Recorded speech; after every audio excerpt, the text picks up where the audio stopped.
Every market crash gets a clean explanation. By Monday morning, the analysts are on screen, the headlines are written, and the story sounds inevitable. Of course it happened. The signs were everywhere. But here is what the footage rarely shows. The same experts, the same anchors, the same firms, on Friday afternoon, the day before, predicted nothing. There is a specific mechanism inside the human brain that makes their stories sound true even when those stories have almost no predictive value. Understanding that mechanism is the difference between learning from the world and being quietly fooled by it. The pattern is hidden in plain sight. After every collapse, every recession, every overnight bankruptcy, a single sentence appears in nearly every commentary. It says, in one form or another, that the cause was obvious. The housing bubble was obvious. The dot-com bubble was obvious. The bank failure was obvious. And yet, in the days and months before each of these events, the consensus among financial professionals was the opposite. The story is constructed afterwards, and once constructed, it feels permanent. It feels like the truth.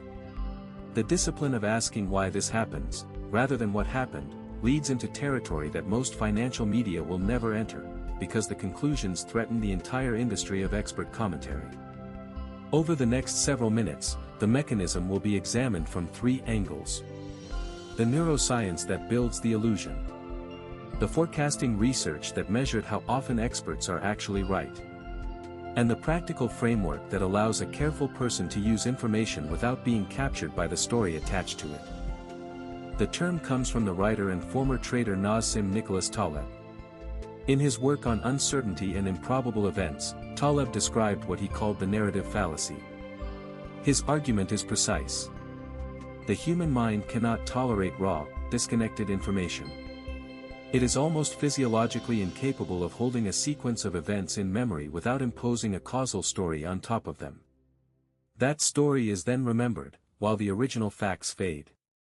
What survives in the mind is not what happened, but the version of what happened that fits a satisfying explanation. Taleb's contribution was to point out the financial implication.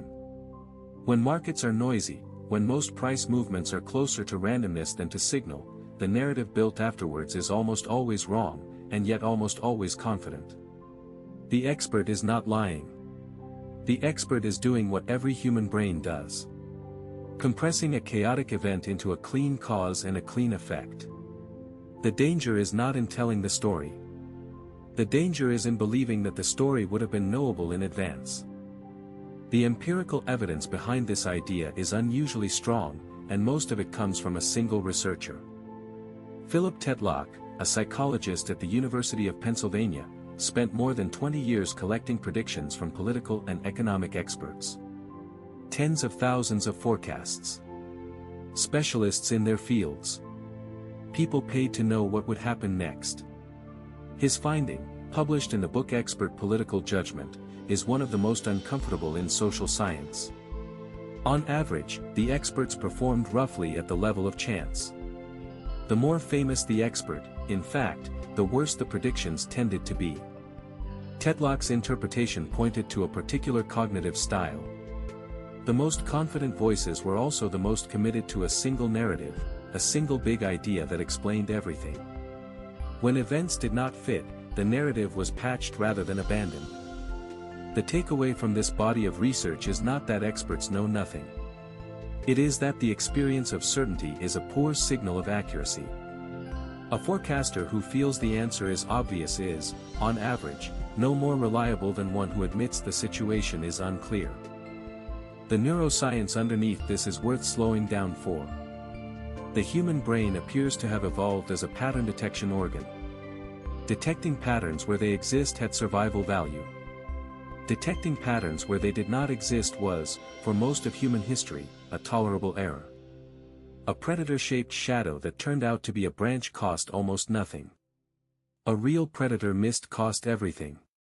So the system was tuned, across millions of years, toward over-detection. Toward seeing causes. Toward finding stories. Research into the brain's default mode network, the regions active when the mind is at rest, suggests that constructing narratives about the self and the world is something close to a baseline activity. The mind does not pause and wait for explanations. It generates them continuously, often without conscious permission. When that machinery is pointed at financial markets, the result is exactly what one would predict. Every movement gets a reason. Every reason feels obvious.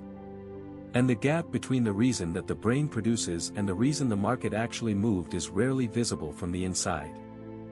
There is a second mechanism, perhaps more troubling than the first. Hindsight bias.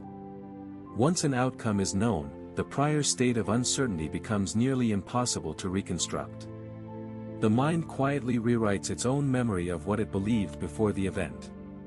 Researchers studying this phenomenon, among them Daniel Kahneman and his collaborators, have shown that subjects, when asked after the fact what they had predicted, consistently report estimates closer to what actually happened than to what they truly said beforehand. The implication is stark. Even an honest person, reviewing their own forecasts, will tend to remember themselves as having been less wrong than they were. Now consider what this does at scale. An entire industry of commentators, each rewriting their own track record without realizing it. Each story of the last crash sounds prescient because the storyteller has unconsciously edited their own confusion out of the record. The narrative that survives is not the most accurate. It is the most coherent.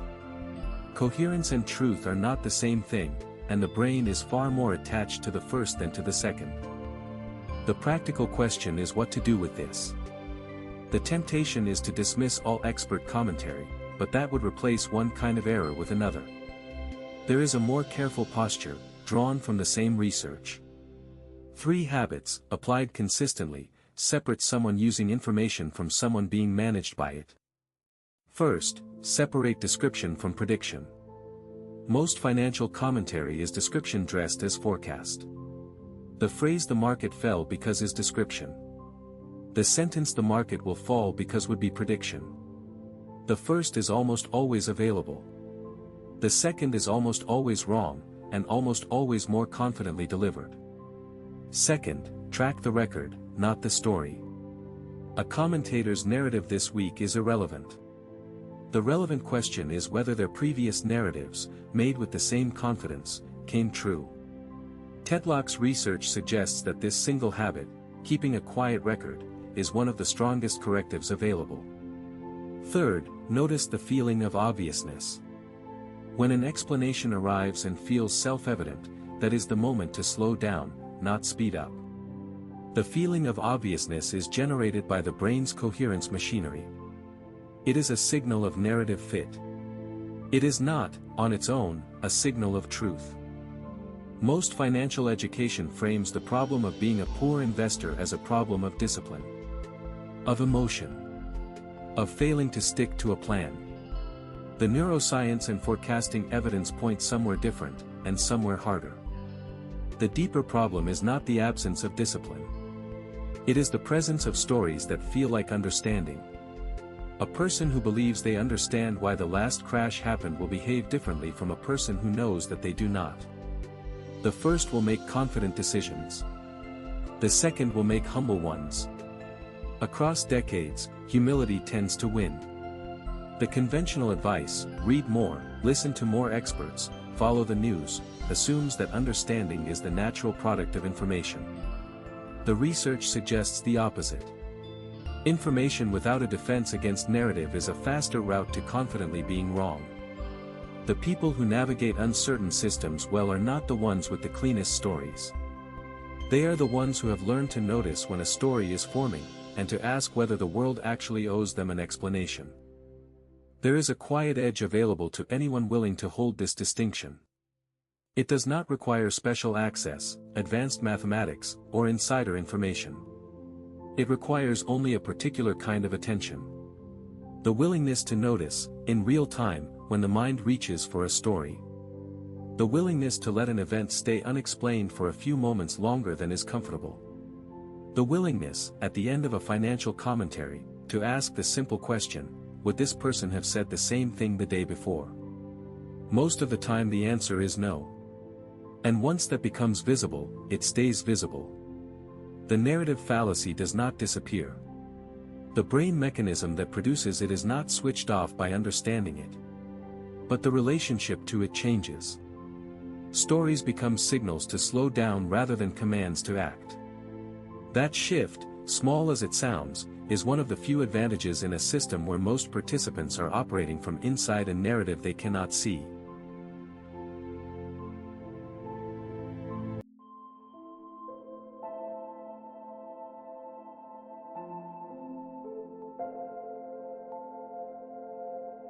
Settle in. You just learned that hindsight stories about markets feel true precisely because your brain is wired to manufacture them, not because they predict anything. Let that land. Notice your breath where it sits in your chest, slow and unhurried. With each exhale, let the urge to explain every move of the market loosen its grip a little. Picture a quieter version of yourself a year from now. Calmer with uncertainty. Slower to trust confident voices. Building decisions on systems, not stories. Your default mode network will keep generating tidy narratives. That is its job.